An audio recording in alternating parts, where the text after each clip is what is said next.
Well, it's possible that Julian Assange could soon be a free man after 12 years under house arrest or detention.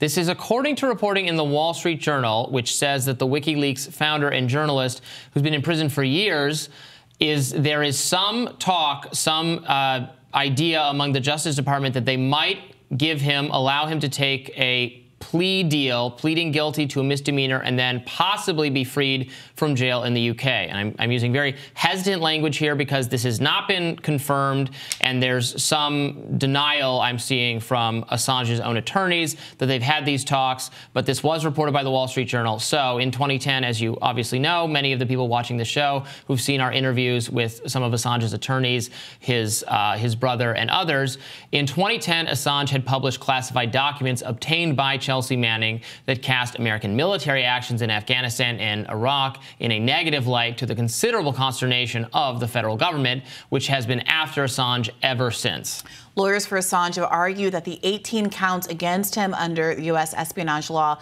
constituted a blatant attempt to criminalize journalism. Indeed, and so the part of the reasoning here is that the time he's already spent would be counted as time served, and could mean that after all of this agitation and really important advocacy from his family members and other people who are committed to the importance of the free press, he could actually have a positive resolution here. Right. So this would be great news. I think both of us feel that way, that he should be released as soon as possible for his own health. He has been in prison or under detention for years and years and years. It's taken a tremendous toll on him. I think this is a scandal from a free speech standpoint, from a journalism standpoint. Julian Assange did not steal classified documents. He did not violate that law. He obtained intelligence information from Chelsea Manning and then released it to the public the same way journalists do when they come in possession of secret documents that they think are in the national interest, that the American people ought to know the ways in which their government has misled them or lied to them about foreign policy. Was published, again, consistent with the practices of the New York Times and other important journalistic institutions, and he has paid quite a steep penalty for that. So it would be terrific to get him out of this situation. And again, I'm being cautious because I don't want to, and I'm sure a lot of the people watching this show right now feel the same way, and I don't want to offer false hope,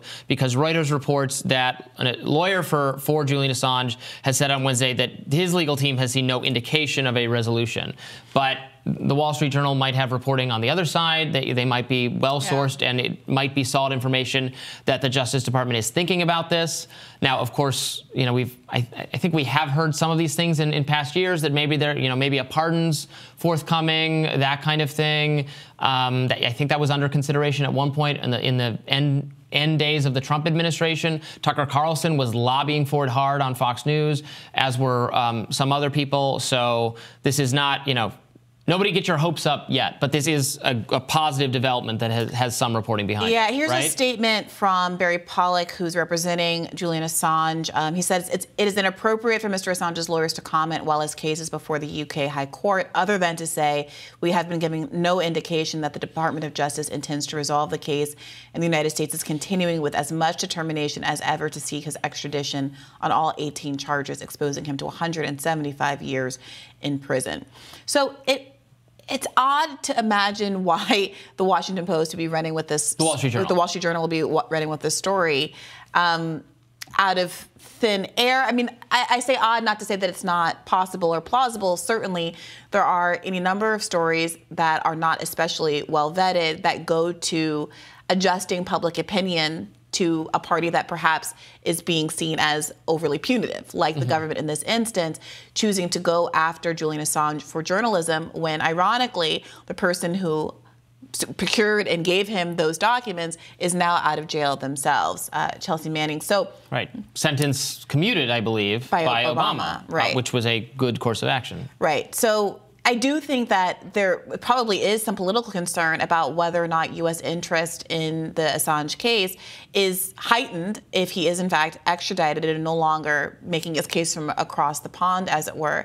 And I can understand why the government would want to make this kind of a move, but why now? And why is there not any substantiation about this from the part of his lawyers? You can imagine the lawyers wanting to feed into that trajectory if it's there to say, yes, absolutely. And here are all the reasons why the U.S. should actually, the Justice Department should absolutely go down this path. Right. So we'll have to wait more. The reason they might be coming, like now is the time to make this kind of determination is because they're at the end of the process for actually doing the extradition. So either the extradition is going to happen shortly or it's not. So if they don't want to actually do that, they don't want to actually go through the rigmarole of prosecuting him, which, frankly, I can imagine them not wanting to do. This is the Biden Justice Department, you know, at a time where, frankly, progressives are not particularly enthusiastic with Joe Biden for a number of reasons. And this is like, what's the upside of doing this? It makes, I mean, frankly, it just appeases like real hardcore national conservative type, national defense conservatives and State Department-y, Victoria Nuland type people, Mike Pompeo type people. Again, the left, progressives, libertarians, many conservatives, frankly, think this is appalling. Again, Tucker Carlson was one of the biggest people lobbying for his freedom, and you know, consistent with many people in progressive and circles as well. So many members of Congress, the Squad, your Masseys, your Pauls, etc. It seems like there's some downside to continuing to persecute him, and you could just not do. He doesn't have to even come to the country. It could just be done. Yeah.